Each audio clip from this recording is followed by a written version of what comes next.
बहुत पुरानी बात है।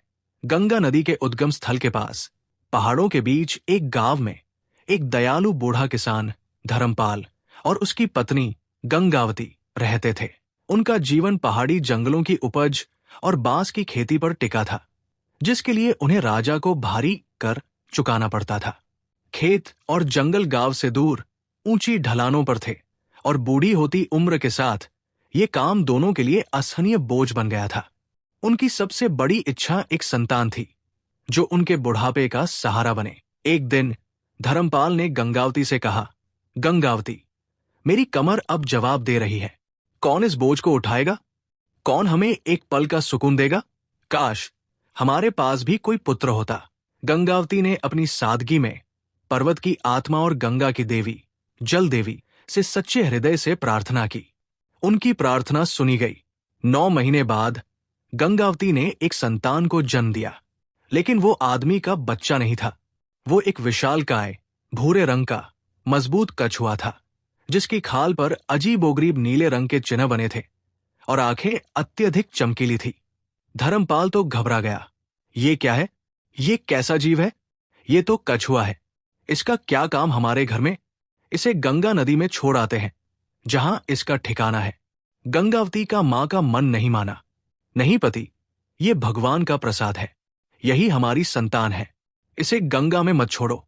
हमारे पीछे जो सूखा तालाब है उसे वही छोड़ आओ। ये वही रह लेगा। धर्मपाल भारी मन से उस कछुए को उठाकर ले जाने लगा। जैसे ही उसने सूखे तालाब की मिट्टी पर रखा, कछुए ने इंसानों की स्पष्ट, गहरी और गंभीर आवाज में कहा, पिताजी, मुझे यहां मत छोड़िए। मैं साधारण जीव नहीं हूं। मेरी आत्मा में गंगा का बल है। मैं आप ही के घर में रहूंगा। जब मेरा समय आएगा तो ये मेरा खूल उतर जाएगा और मैं आप ही जैसा मनुष्य बनूंगा। धर्मपाल और गंगावती हके बक्के रह गए। ये तो चमत्कार था। गंगावती बोली, धर्मपाल, ये बोलता है और इतनी समझदारी से। ये जरूर कोई महान आत्मा होगी जो किसी श्राप के कारण इस रूप में आई है। इसे घर में ही रखो। इसका नाम हम युगपाल रखेंगे, क्योंकि ये युग बदलने आया है। उन्होंने कछुए को घर में रखा।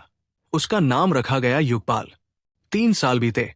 युगपाल ने देखा कि उसके माता पिता किस तरह कर चुकाने के लिए संघर्ष करते हैं और उन्हें राजा के प्रधान दंडनायक से कितना डरना पड़ता है। एक दिन उसने अपनी मां से कहा, मां, मेरे लिए जंगल के विशेष मीठे फल और बांस की नई कोम्पल लेकर आओ। मैं कल राजा की राजधानी जाऊंगा और उनसे मिलूंगा।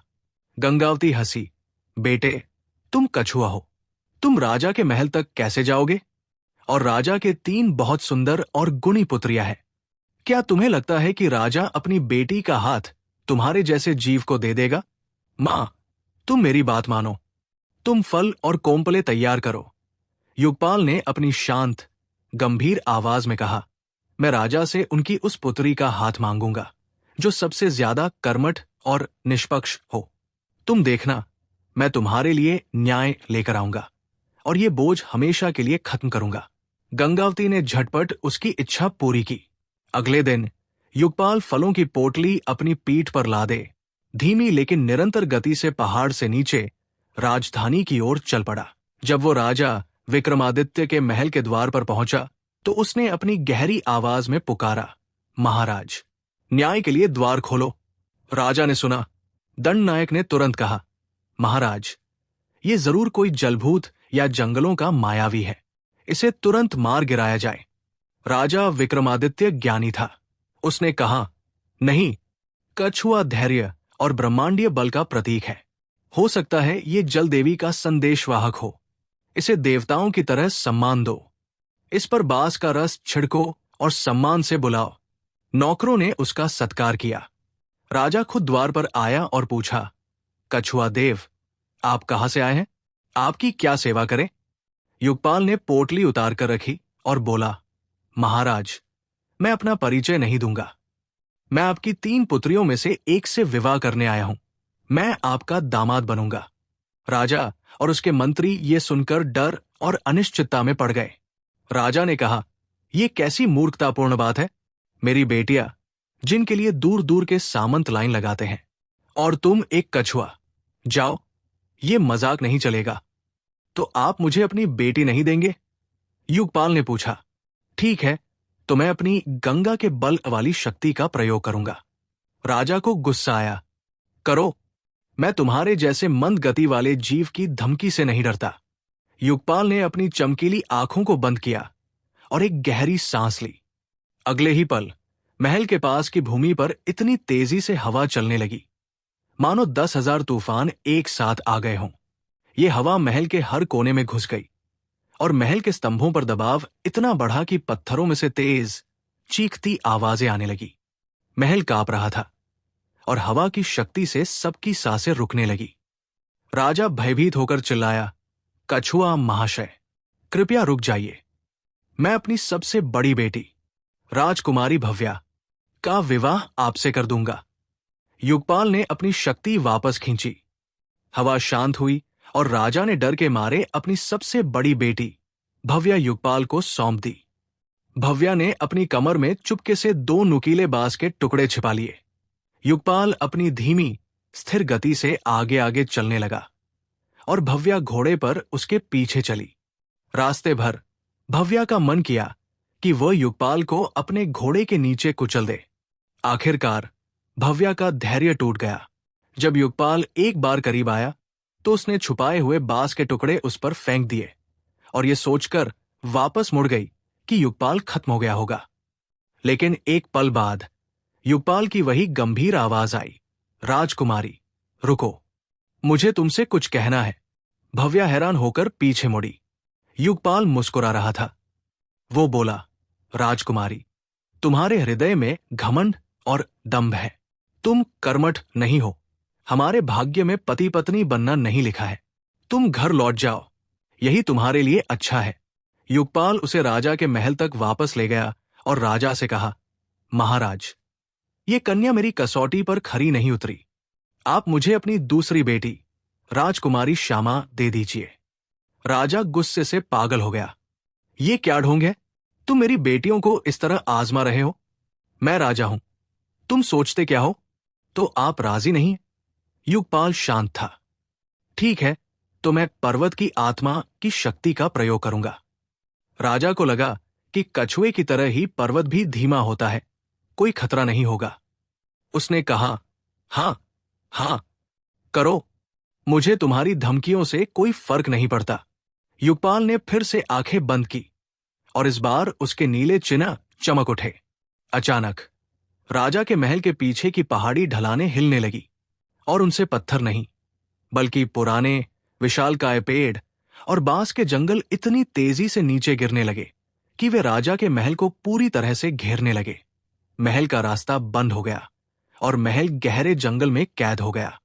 राजा चीखा, युगपाल, रुक जाओ, हम इस जंगल में दम घुटकर मर जाएंगे। मैं अपनी दूसरी बेटी श्यामा का विवाह तुमसे कर दूंगा। युगपाल ने शक्ति वापस खींची और पेड़ पौधे अपनी जगह पर थम गए, लेकिन महल अब भी भयानक जंगल से घिरा हुआ था। राजा ने डर के मारे अपनी दूसरी बेटी श्यामा, जो थोड़ी आलसी और कायर थी, युगपाल को सौंप दी। श्यामा ने भी अपने पास एक जंग लगी लोहे की छड़ छिपाकर रखी। रास्ते में श्यामा ने भी डर के मारे वही किया और उस पर लोहे की छड़ फेंक दी।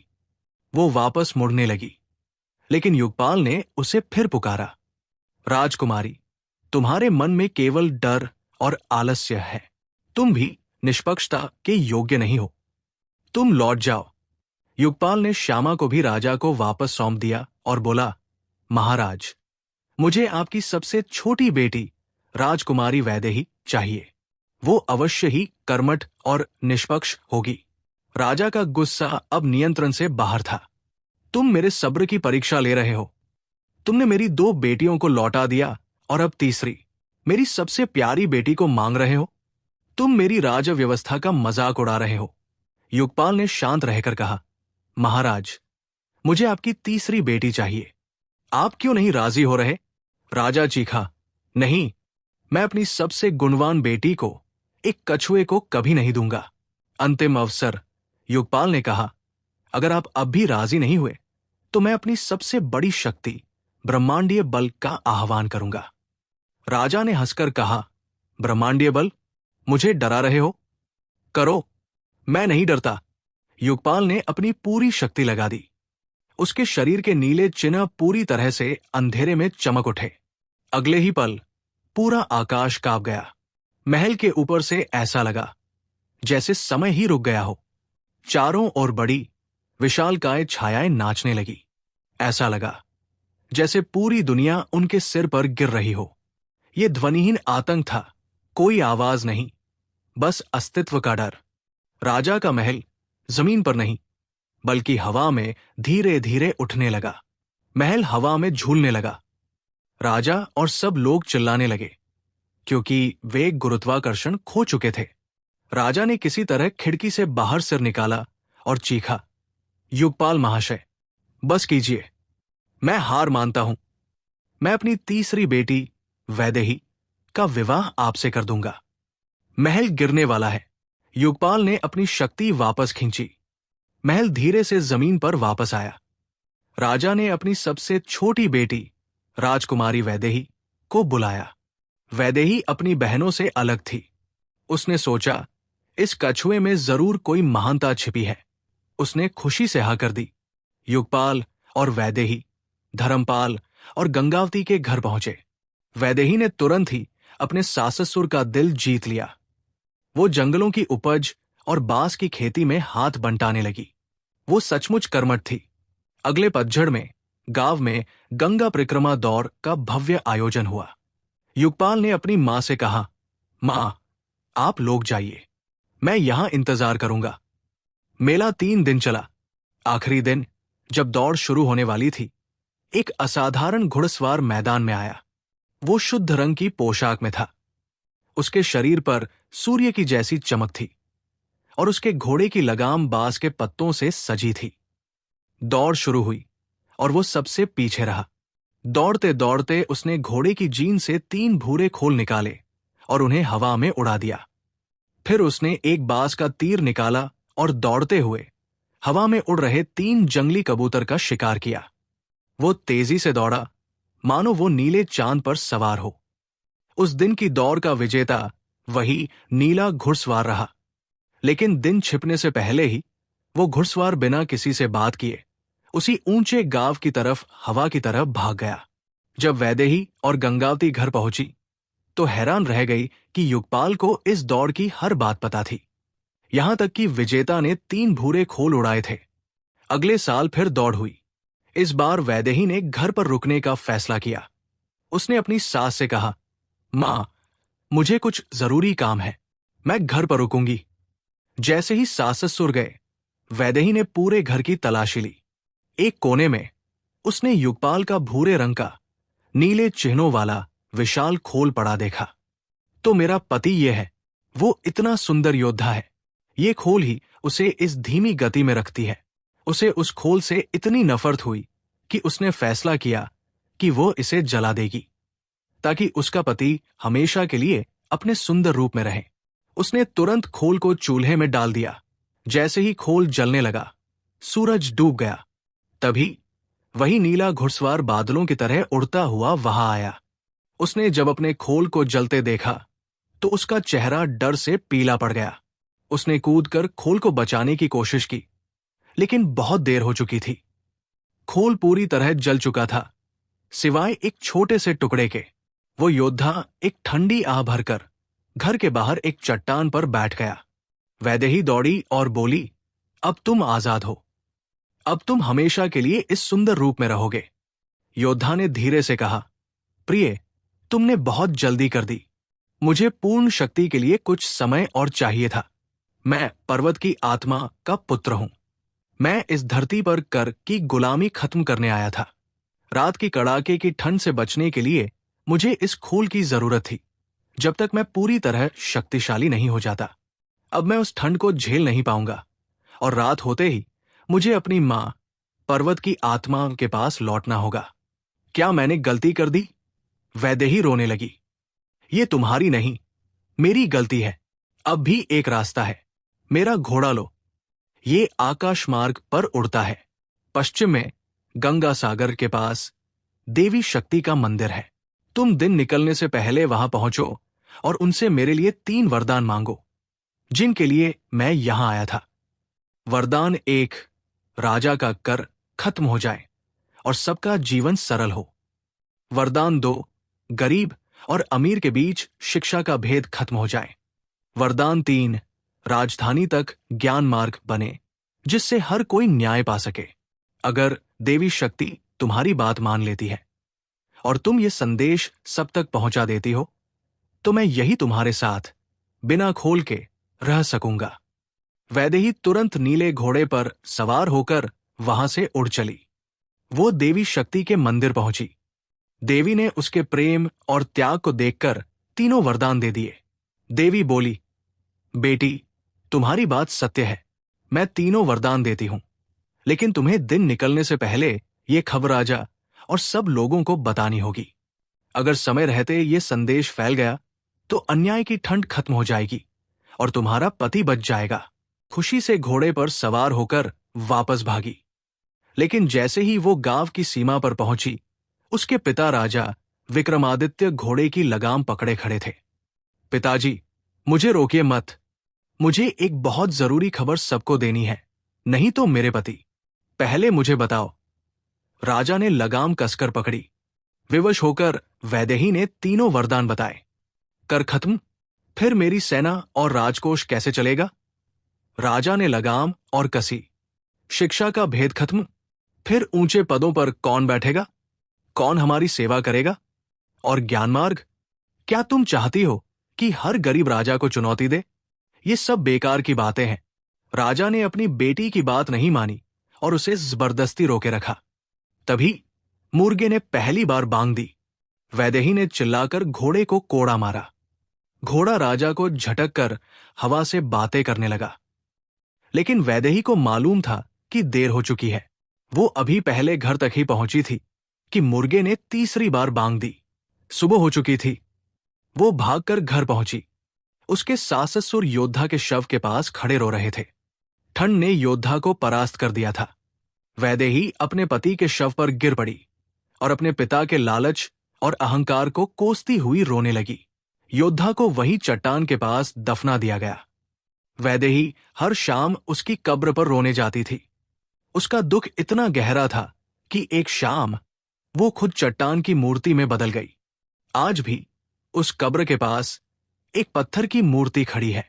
उसके बाल बिखरे हुए हैं और वो सदैव न्याय और प्रेम के लिए पर्वत की आत्मा से प्रार्थना कर रही है। उसकी कहानी बताती है कि ज्ञान और न्याय का मार्ग खुलने से पहले ही पुरानी सत्ता के लालच ने एक युग बदलने वाले सपने को हमेशा के लिए पत्थर में बदल दिया।